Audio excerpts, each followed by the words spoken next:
पर बेचारे सुबह से भूखा है, दोपहर हो चुका है, पेट खाली है, तो भूख की वजह से उसका मन बहुत ही बेचैनी हो रहा था, उसका मन एकाग्र नहीं हो पा रहा। स्वागत है आप सभी का। आप लोग देख रहे हैं बुद्धास टीचिंग चैनल और हम यहाँ महाकारुणिक तथागत बुद्धा और उनके शिक्षाओं के विषय में चर्चा करते हैं।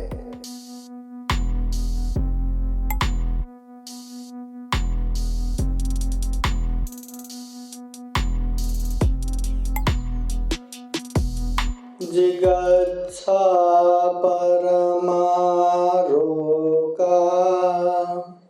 संखारा परमा दुखा ये तन्यक्त्वा यथा भूतं निब्बानं परमं सुखम्। महाकारुणिक तथागत भगवान बुद्ध को त्रिवार वंदना। महाकारुणिक तथागत बुद्ध द्वारा देशित सुआख्यात धम्म को त्रिवार वंदना। महाकारुणिक तथागत बुद्ध के आर्य श्रावक संघ को त्रिवार वंदना। परम पूजनीय बोधिसत्व डॉक्टर बाबा साहब अम्बेडकर आज के विशेष 9वां ऑनलाइन बौद्ध धम्म परिषद में उपस्थित पूजनीय भिक्षु संघ, धम्म परिषद के उद्घाटक पूजनीय भिक्षु अभय पुत्र महाथेरो भंते जी, विशेष धम्म देशना के रूप में उपस्थित पूजनीय भिक्षु हर्षबोधि महाथेरो, पूजनीय भिक्षु दीपंकर थेरो, पूजनीय भिक्षु धम्मानंद, पूजनीय भिक्षु ये सुगत शांति भंते, प्रमुख संपूर्ण भिक्षु संघ शामिलगण और प्रत्यक्ष अप्रत्यक्ष रूप से सहभागी संपूर्ण उपासक उपासिकाएं। महाकारुणिक तथागत बुद्ध एक समय धम्म देशना के क्रम में कहते हैं, जिगच्छा परमारोगा, इस दुनिया में सबसे बड़ा बीमार या सबसे बड़ा रोग है भूखा रहना। भूख से बढ़ के दूसरा कोई भी बीमार नहीं है, कोई भी रोग नहीं है। सबसे बड़ा रोग तो यही भूखा रहना है, तथागत बुद्ध कहते हैं। उसके बाद तथागत बुद्ध कहते हैं, संखारा परमा दुखा, जो संस्कार है वही हमारा दुख है। हम बार बार शरीर से अनेक कृत्य करते हैं, कार्य करते हैं, काम करते हैं, कर्म बनाते हैं, वाणी से अनेक कर्म बनाते हैं, मन से अनेक कर्म बनाते हैं। जो हम कर्म बनाते हैं, चाहे अच्छा हो या बुरा हो, कुशल हो या अकुशल हो, उसका परिणाम भी पीछे पीछे हमारे लग के आते हैं। कोई अच्छा करता है तो उसको अच्छा होता ही है, सुख शांति मिलता ही है। पर कोई गलत करता है, कोई अकुशल पाप करता है तो उसके पीछे दुख अशांति भी आता ही है।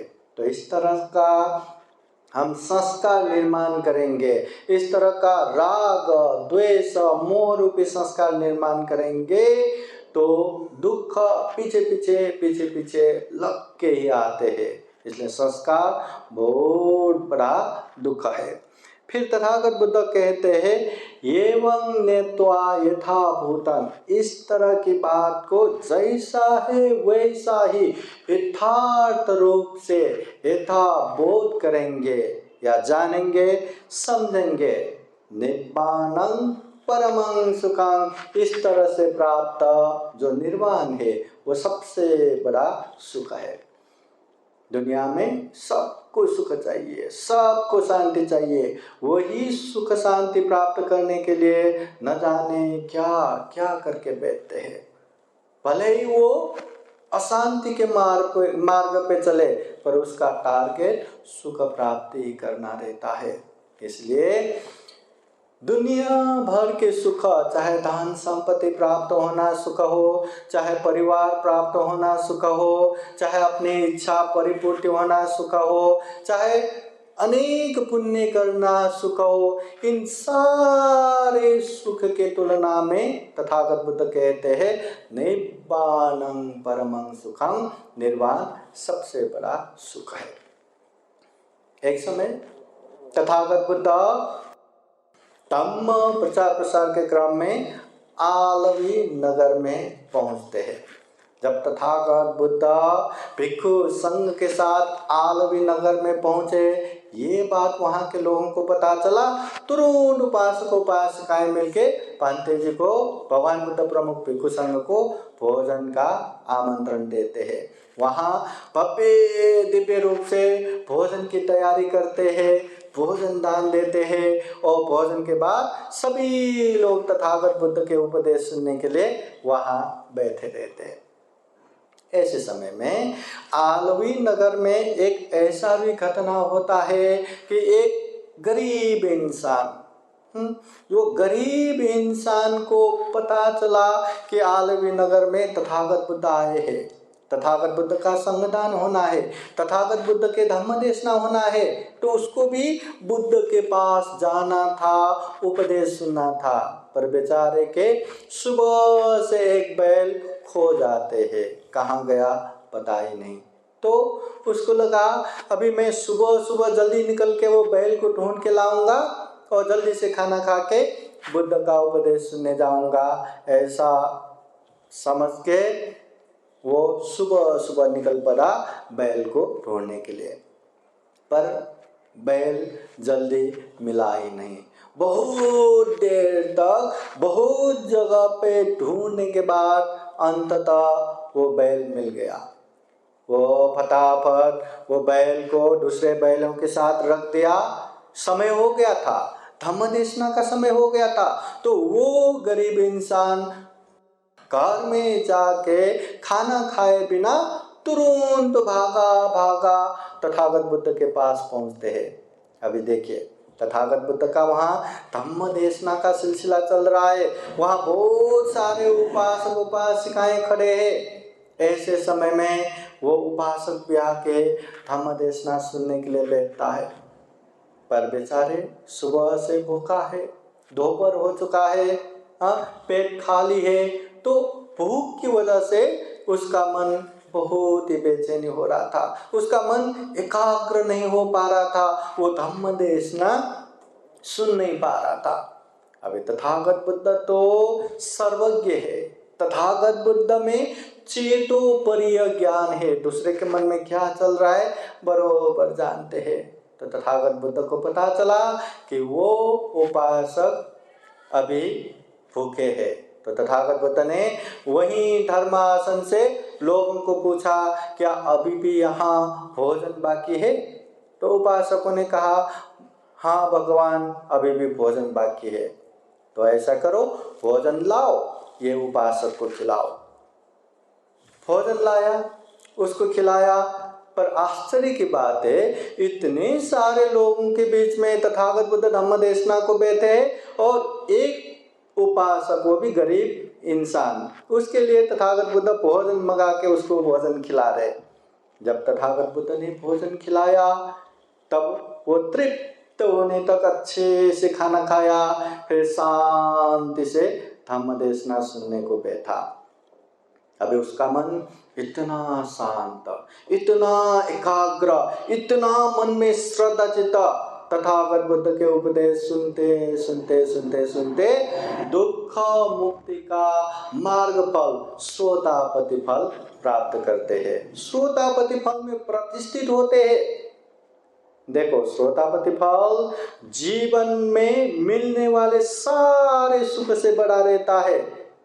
इस दुनिया के सारे पृथ्वी के अधिपति एक साम्राज्य के सम्राट बनने से भी बड़ा रहता है, बड़े बड़े सुगति प्राप्त करने से भी बड़ा रहता है। एक तृप्त होने तक भोजन खाने के बाद उसको वो ज्ञान प्राप्त हो गया। फिर तथागत बुद्ध वहाँ से धम्मदेशना दे के वहाँ से निकलते हैं और भिक्षुओं में चर्चा होते हैं कि तथागत बुद्ध ने इतने लोगों के बीच में एक गरीब इंसान को ऐसे भोजन खिलाया। तो तथागत बुद्ध ने ये बात सुनते हैं और कहते भिक्षुओं क्या बातें हो रहा था। तो भिक्षु लोग को उपासक के विषय में कहते हैं तो तथागत बुद्ध उनको बताते हैं, भिक्षुओं को बताते हैं कि वो सुबह से भूखा था, यहाँ वहाँ बैल जो खोए हुए बैल को ढूंढने के चक्कर में वो भूखा ही रह गया। जब वहाँ धम्म देशना सुनने को आया तब भी भूखा था। अगर वो भूखा ही रहता तो मन बेचैनी होने की वजह से वो कुछ भी सुन नहीं पाते, कुछ भी समझ नहीं पाते, उसके लिए धम्म देशना बेकार हो जाता। मगर इतना भोजन करने की वजह से उसका मन शांत हो गया, मन एकाग्र हो गया और इतनी श्रद्धा चित्त से धम्म देशना सुना कि वो श्रोतापति फल में प्रतिष्ठित हो गया। उस समय तथागत बुद्ध वो भिक्षुओं को यही गाथा द्वारा उपदेश देते हैं। तथागत बुद्ध कहते हैं, जिगच्छा परमा रोगा संखारा परमा दुखा एवं ज्ञात्वा यथा भूतं निब्बानं परमं सुखं। जिगच्छा परमा रोगा, दुनिया में सबसे बड़ा रोग है भूखा रहना। और संखारा परमा दुखा, जीवन में सबसे बड़ा दुख है संस्कार। ये बात को जानते हुए, ये बात को यथार्थ बोध करते हुए जो निर्वाण प्राप्ति करते हैं वो सबसे बड़ा सुख है। तथागत बुद्ध समझाते हैं। साधु साधु साधु। बुद्धं नमामि, बुद्ध को नमन करता हूँ। धम्मं नमामि, धम्म को नमन करता हूँ। संघं नमामि, संघ को नमन करता हूँ।